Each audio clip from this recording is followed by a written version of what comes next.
Hello and welcome to episode 17 of the Reimo Master Camper Conversion. In this episode we're going to be fitting an underslung water tank, and I'm using a 74 litre slimline tank.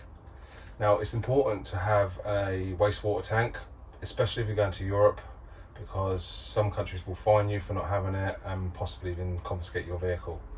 Especially Germany, I've been told that that's one place they will check your vehicle if they know you've got a camper and check that it's got the water tank and check other stuff on there. But today we're just covering the water tank. So I'm going to be using a uni-strut type channel, slotted channel, to fix this up. You can use straps, but I don't like the way it sort of puts pressure on the corners of there, and it's a thin strap, it could rust out very easily. So I'm going to be using these channels and I'm going to show you how I'm doing it in this video. The next job is to mount the wastewater tank. I'm going to be doing this with a slotted channel and some brackets. You can buy kits to do it, which is like a band, metal band. Didn't really like the idea of that. Maybe it'd dig into the tank or distort it.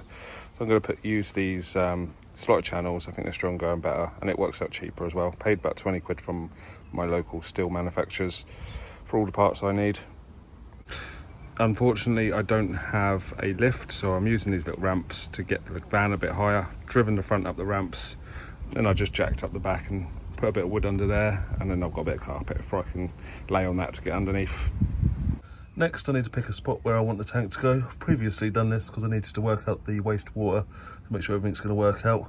It's going to be going in this section here in the screen, the middle of the screen. So the first thing to do would be make sure I can get all my brackets in parallel positions without any obstructions.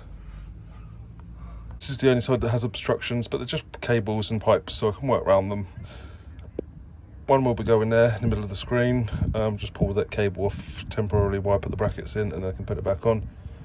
And the second one will be going up here. Now I've already marked out the dots. I've marked out where it's going. So I'll put some centre dots there so I can drill it out, and then I've got some bolts to screw it on. I'm actually using roofing screws because they're weather resistant. They've got a water seal around them, so I'll be using them. I already had them, so they should be strong enough. I've got my mounting brackets fixed to the van now, although I'm not happy with the fixings on this one. I use these roofing coach screws. The issue I'm having is that the end is not threaded, so once it goes in, it goes tight, and then when it gets all the way in, it goes loose, so it's a bit rattly. So what I've managed to do is get some bolts in there, because luckily under both brackets is a little slot so I can get inside to put the bolt through. I put the bolt from the inside because I'm using a 25mm bolt, and then I put the nut, just a normal nut, on the bolt, tightened it up, and then I used a lock-in nut. Because I can't get a spanner inside, I can only hold a finger or hold something against it. I can't get it real tight. So I put a lock-in nut on there so that won't vibrate loose. So them two are done. And now I'm going to swap out the other side for some bolts the same as this.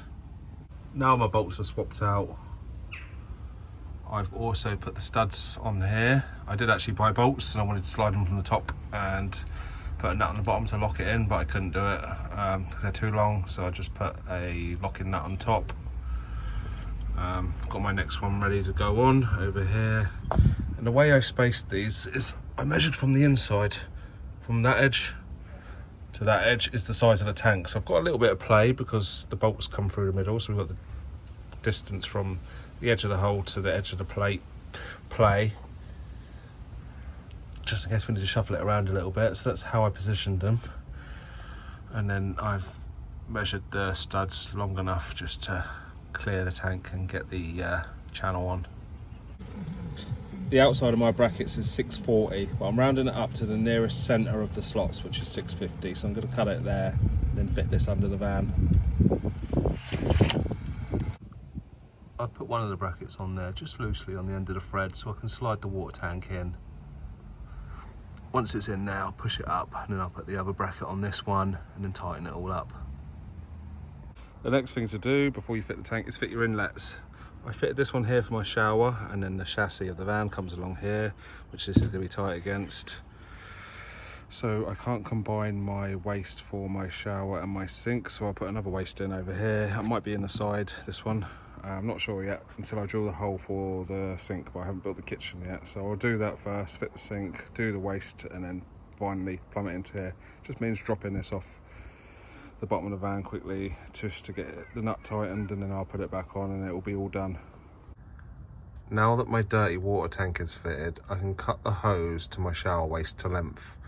I'm not going to fully push it on to the inlet because I still need to put the inlet for the kitchen sink, which is going to go in the end here.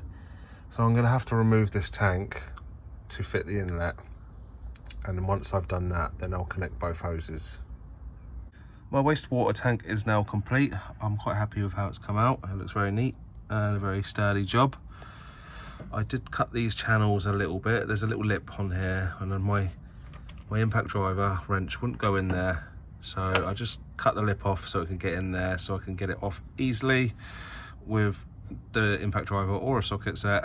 And then I slowly tightened up this nut when it pushed the tank up to touch here, and then I put a slight bit of pressure on it just to clamp it. And then I used this nut here to make it tight so it's not loose. Because the vibrations, I don't want it coming undone, but I don't want to super tighten this nut up so it compresses the tank and distorts it. So I tightened it down using this nut here. So now it's nice and tight and it won't go anywhere, but it's not clamped in there too hard that it's going to distort or damage the tank. I've also connected my shower waste on there, and the next thing to do is put another inlet on and fit the kitchen sink. Next job to do on the tank is to fit the sink inlet, which is that black mark at the top, and then the waste outlet, which is that cross down there. So now I have my sink outlet. I could work out where that goes, and the waste outlet will just go. I'll try and adapt this to fit on this. So I'm going to drop the tank out and get these outlets in, and I can put the tank back on again.